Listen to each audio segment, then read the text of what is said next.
Hello friend, अगर आपको भी सेंट्रल गवर्नमेंट एम्स में नर्सिंग ऑफिसर बनना है, नॉर्थ सेट क्लियर करना चाहते हैं, ये वीडियो आपके लिए बहुत इंपॉर्टेंट हो सकता है। तो पहली चीज़ तो ये कि मुझे लगता है कि जो इंडिया में रह के काम करना चाहते हैं, तो एक बार तो नॉर्थ सेट के लिए ट्राई करना ही चाहिए, गवर्नमेंट जॉब के लिए ट्राई करना ही चाहिए।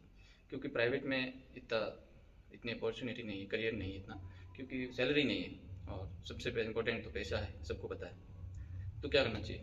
मुझे लगता है कि जितना जल्दी हो सके आपको कोचिंग करनी चाहिए।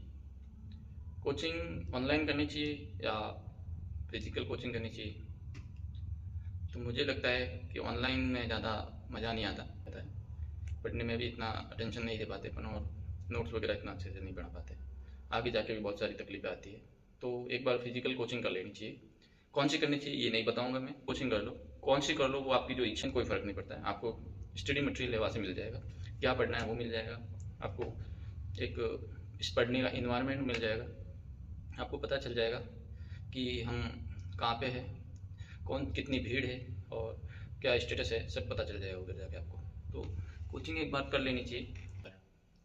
दूसरी बात, जो लोग सोचते हैं कि मैं सेल्फ स्टडी से कर लूँगा, बहुत बार ऐसा होता है किसी किसी के अंदर, जो इंटेलिजेंट स्टूडेंट भी होते हैं उनके अंदर माइंड में एक कॉन्फिडेंस रहता है, सेल्फ कॉन्फिडेंस रहता है उनके मन में कि मुझे कोचिंग की ज़रूरत नहीं है, मैं तो सेल्फ स्टडी से कर लूँगा। तो मैं बताता हूँ आपको कोचिंग क्यों करनी चाहिए। सेल्फ स्टडी से कर लोगे, हो जाता है, ऐसा नहीं है कि सेल्फ स्टडी से नहीं होता है, लेकिन टाइम लगता है। मान लो कि आपने सेल्फ स्टडी करा और सेल्फ स्टडी करके प्रिपरेशन करके आप 2 साल में जॉब लग गए, और मुझे लगता है वही स्टूडेंट अगर कोचिंग में जाता, उस एनवायरनमेंट में जाता, वो स्टडी मटेरियल उसको मिलता, क्या पढ़ना है कैसे पढ़ना है वो गाइडेंस उसको मिलता, तो वही स्टूडेंट उसको 1 साल में क्लियर कर सकता है। अब देखो, आपके अंदर वो तो रहेगा कि यार मैंने सेल्फ स्टडी करके जॉब हासिल की, मैंने कोचिंग नहीं की ये वो, लेकिन उसके चक्कर में आपका नुकसान कितना हो। आपने कोचिंग में 30-40 हज़ार रुपये तो बचा लिए, लेकिन 1 साल जो आपको हर महीने 1 लाख रुपए मिलने वाला था, 10-12 लाख रुपए का नुकसान कर दिया। तो इतना सेल्फ कॉन्फिडेंस अच्छी बात है, लेकिन थोड़ा सा उसको प्रैक्टिकल लेके चलना चाहिए। कुछ कुछ कुछ स्टूडेंट पूछते हैं कि हमें कौन सी बुक पढ़नी चाहिए, क्वेश्चंस साथ में करने चाहिए या नहीं करने चाहिए। तो जब आप कोचिंग में जाओगे तो लगभग आपको पता चल जाएगा कि कौन सी बुक पढ़नी चाहिए, कैसे पढ़ना चाहिए। लेकिन अगर आप कोचिंग नहीं कर रहे तो मैं आपको बता दूँ, वैसे तो बहुत सारी बुकें हैं जिसको आप पढ़ सकते हैं, बट जो सेल्फ स्टडी कर रहे हैं वो अगर आप थ्योरी के लिए प्रेफर करना चाहो तो एक PR यादव की थ्योरी की बुक आती है, वो पढ़ सकते हो आप।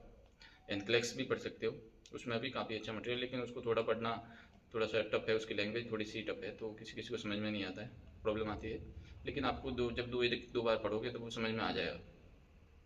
दूसरी चीज़ आपको क्वेश्चंस करते रहना पड़ेगा साथ साथ में, क्योंकि क्वेश्चन बहुत इंपॉर्टेंट है। जितना आप ज़्यादा क्वेश्चंस करोगे, जितनी ज़्यादा प्रैक्टिस होएगी आपकी, उतना आपके गलत होना कम हो जाएंगे, और जब तक आपके माइनस मार्किंग नहीं रुकेगी आपका सिलेक्शन बहुत मुश्किल है। और हाँ, आपको गिव अप नहीं करना है। बहुत बार अपन देते हैं 1 2 एग्ज़ाम, 4 एग्ज़ाम, 6 एग्ज़ाम, नहीं होता है, कभी 1 नंबर से रह जाते हैं, कभी ज़्यादा डिफरेंस भी होता है। तो आपको ये नहीं सोचना है कि यार मेरा तो हो ही नहीं रहा है, शायद मेरा होगा ही नहीं, शायद मेरी किस्मत में ही नहीं लिखा, तो ऐसा तो बिल्कुल नहीं सोचना है। किस्मत में कुछ नहीं लिखा, जो आप कर्म करोगे वही आपकी किस्मत में लिखा है। तो आपको गिव अप तो बिल्कुल नहीं करना है, सेल्फ मोटिवेटेड रहना है और प्रिपरेशन कंटिन्यू रखनी है। अगर आपने छोड़ दी बीच में, 4 महीने करी, फिर 2 महीने गायब हो गए, फिर आपने 6 महीने करी, फिर आप गायब हो रहे हो, तो ऐसे नहीं चलेगा। कंटिन्यू प्रिपरेशन चाहिए, कंटिन्यू चाहिए। 1 साल 2 साल टाइम लग सकता है, थोड़ा किसी को ज़्यादा लग जाता है, लेकिन होगा सिलेक्शन ज़रूर। अगर आप प्रिपरेशन कंटिन्यू करोगे, मेहनत करते रहोगे, तो मैं कहता हूँ आपका सिलेक्शन 100% होएगा, ये गारंटी से लिख के ले लो मेरा। बस आपको प्रिपरेशन करते रहना पड़ेगा, गिव अप नहीं करना है और अच्छे से पढ़ना है, और हो सके तो कोचिंग कर लेना चाहिए, पॉसिबल हो तो, क्योंकि उससे आपका सिलेक्शन जल्दी होएगा, आपका टाइम वेस्ट नहीं होएगा, और यही अपने को चाहिए कि सिलेक्शन कितना जल्दी होए। ठीक है, तो thank you guys, best of luck for your exam not set 10, और आई होप अब की बार सिलेक्शन आपका होगा।